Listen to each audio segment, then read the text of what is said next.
بسم اللہ الرحمن الرحیم ربی یسر ولا توسر وتمم بالخیر۔ خالق ارض و سما اللہ سبحانہ و تعالی عز و جل شانہ نے مخلوق کو اس لیے پیدا کیا کہ وہ اپنی صفت ربوبیت اور صفت خالقیت کا اظہار کرنا چاہتا تھا۔ حدیث قدسی میں آتا ہے، اللہ فرماتا ہے کنتُ کنزا مخفیہ فاحببت ان اعرف فخلقت الخلق۔ میں پوشیدہ خزانہ تھا، میں نے چاہا کہ میں پہچانا جاؤں، پس میں نے اپنی معرفت کے لیے مخلوق کو پیدا کیا اور اپنی صفت ربوبیت و صفت خالقیت کے اظہار کے لیے مخلوق کو پیدا کیا۔ تو خالق ارض و سما اللہ سبحانہ و تعالی عز و جل شانہ نے تمام مخلوقات کو پیدا فرمایا اپنی صفت ربوبیت و صفت خالقیت کے اظہار کے لیے، اور بالخصوص انسان کو اپنا نائب و خلیفہ بنا کر پیدا کیا۔ تو خالق ارض و سما اللہ سبحانہ و تعالی عز و جل شانہ نے انسان کو پیدا فرمانے سے پہلے اس کی ضروریات کی چیزوں کو زمین پر مہیا کر دیا۔ خالق ارض و سما نے انسان کو جو جسم عطا فرمایا، وجود عطا فرمایا، اس کی نشو و نما کا دار و مدار دوران خون پر ہے، نظام دوران خون پر ہے، اور خون غذا سے بنتا ہے۔ تو خالق ارض و سما اللہ سبحانہ و تعالی جل شانہ نے انسان کی لیے وافر مقدار میں زمین میں مختلف قسم کی غذا پیدا فرمائی، جیسے سبزیاں، پھل، اناج، اسی طریقے سے گوشت وغیرہ۔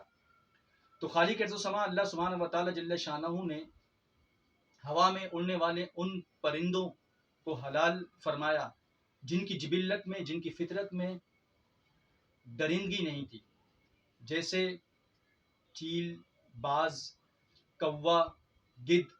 یہ ایسے پرندے ہیں جو مردار کھاتے ہیں اور جن کی فطرت میں درندگی ہے، جو حلال حرام کی تمیز نہیں رکھتے۔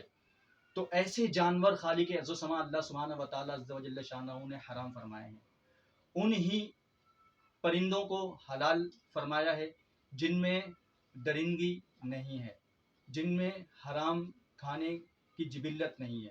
اسی طرح چوپایوں میں، جانوروں میں ان جانوروں کو حلال قرار دیا جن کی جبلت میں حلال اور پاکیزہ غذا کھانے کی فطرت ہے، اور جو حرام کی طرف نہیں بڑھتے، اور جن کی فطرت میں غیرت ہے، حمیت ہے، عزت ہے، جن میں درندگی نہیں ہے۔ شیر بہادر ہے مگر حرام ہے کیونکہ اس میں درندگی ہے۔ شیر، چیتا، مگرمچھ اور اس طرح سے بہت سارے جانور ہیں کہ جن میں درندگی ہے، اس وجہ سے انہیں حرام قرار دیا گیا ہے۔ خالق ارض و سما نے صرف انہی جانوروں کو حلال قرار دیا ہے جن کی فطرت پاکیزہ ہے، جن کی فطرت اچھی ہے اور جن کی جبلت بہترین ہے، انہی جانوروں کو حلال قرار دیا ہے۔ چونکہ انسان جن جانوروں کا گوشت کھاتا ہے اسی کے اثرات اس کے وجود پر مرتب ہوتے ہیں، اس لیے درندہ صفت جانوروں کے گوشت کھانے سے خالق ارض و سما اللہ سبحانہ و تعالی عز و جل شانہ نے منع فرمایا ہے، اور پاکیزہ اچھی جبلت رکھنے والے، اچھی فطرت رکھنے والے، اچھی نیچر رکھنے والے جانوروں اور پرندوں کو خالق ارض و سما اللہ سبحانہ و تعالی عز و جل شانہ نے خوراک کے طور پہ مخلوق کے لیے حلال قرار دیا ہے۔ اور چوپایوں میں سب سے نجس جانور جو ہے وہ خنزیر ہے، جسے عام طور پر سور کہتے ہیں۔ سور کی فطرت میں غیرت نہیں ہے، اسی طریقے سے یہ فضلہ اور گندگی کھاتا ہے، اس وجہ سے حرام قرار دیا گیا ہے۔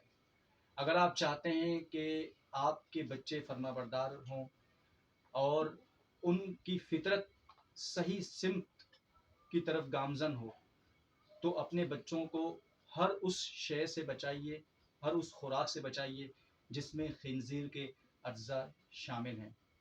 تو چیزیں خریدتے ہوئے یہ احتیاط کیجیے، بالخصوص باہر ممالک سے آئی ہوئی چیزوں کو خریدتے ہوئے دیکھ لیجیے کہ کہیں اس میں ای والا کوڈ تو نہیں تحریر ہے۔